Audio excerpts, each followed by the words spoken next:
Hey everyone, BBQ Kyle here. Today I'm going to be showing you how to make this very simple rail-based collection system for a drop farm. Very simple, very resource friendly, so let's not waste any more time and get right into it. So as with every collection system, we're going to start with a chest and a hopper going into it. Crouch down behind and click on it. Make sure the tail's going into the chest. If every time you're doing this happens, it opens the chest instead, just crouch. Shift on PC, right stick on Xbox, and then just click on it, place it like you normally would. Now we're going to have to build a structure to hold the rail. You want one block to one side, on the other side, build up two, and then two out.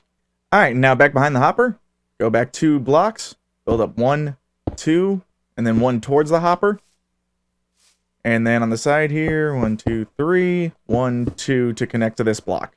Now these are the 3 types of rail we're going to be using. Regular rail, powered rail, and detector rail.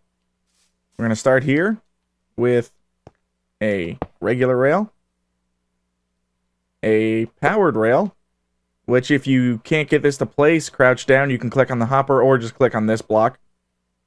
Then on top, regular rail, and detector rail. Alright, time to wire up the redstone. Really simple. Back behind the hopper, we want a comparator. Going into a repeater into this block. Get rid of that block. Put redstone dust going back up on top of this block. And run it all the way down to the detector rail. Now place a torch on the front of this block to power this rail. Now to the right of the detector rail, we're going to build 1, 2, 3, 4, 5, 6, and then up. Going to cover this with rail, except for this block is going to be powered rail with standard rail on top. Back behind the rail, I've laid down some granite and put one right next to the powered rail. You don't have to put it on the ground, I just do it for the looks of it. And then we're going to run the redstone to this block, and on top of it, place a redstone torch. Now just to show you guys something quick about how hoppers and hopper minecarts work, hoppers will take anything from the block directly above.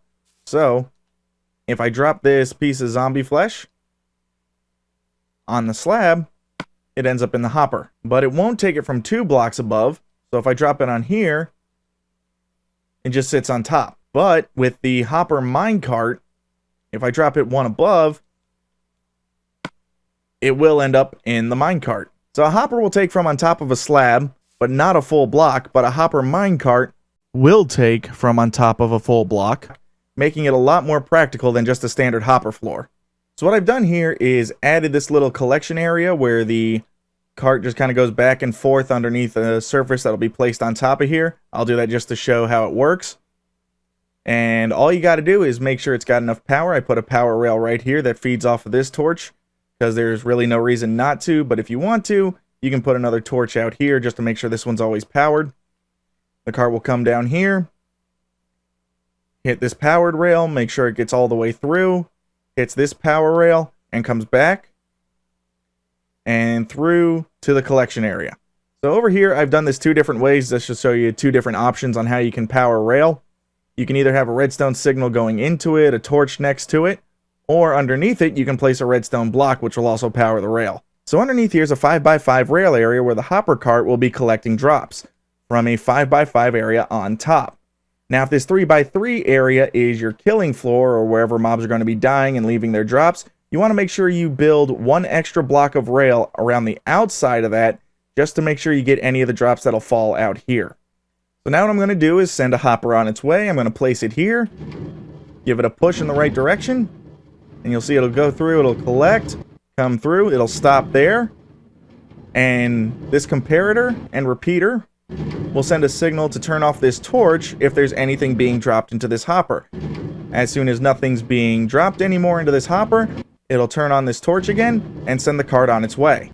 So as you can see, the hopper cart comes through, it stops there for a quick second, and if it doesn't detect anything coming out of the hopper cart, it just sends it back on its way. Now let's say there's a bunch of drops here. Let's let it go through once. There we go, I'll drop a lot of shit down.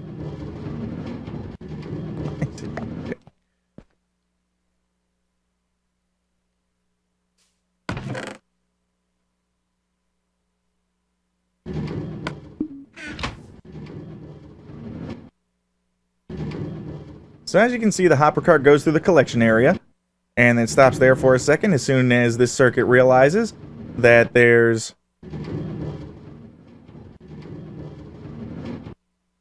as you can see, the hopper cart goes through the area, stops here. If it doesn't detect anything being dropped into this hopper, it sends it back on its way. Now let's say I go over here and I drop a bunch of zombie flesh or rotten flesh. There we go. It collects it and it stops here, and that comparator turns on, turning off this torch, turning this powered rail into a brake rail. And as you can see, it's unloading. As soon as it's done, it sends the cart back out. So you can make this little collection area as big as you want. You can make the loop as big as you want. You can have it go to different collection areas if you want. Just as long as the entire loop doesn't take so long that drops start to disappear, or that the cart fills up before it gets back to the loading area. Now, if you're wondering why I built this, it is simply a check to make sure the cart goes the right way. For example, let's say something happens to sit here and bounces it back the wrong way. It'll stop it and send it back the right way. Now, the one thing is, underneath here, you want to make sure you have enough light so that spiders don't spawn, because they will spawn and send it back the other way.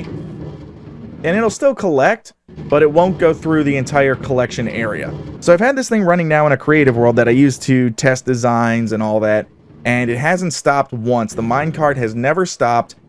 It's been completely reliable, and it's very resource friendly. So hopefully you guys can use this in a survival world.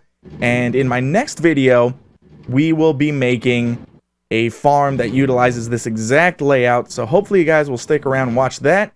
And until next time, guys, take it easy.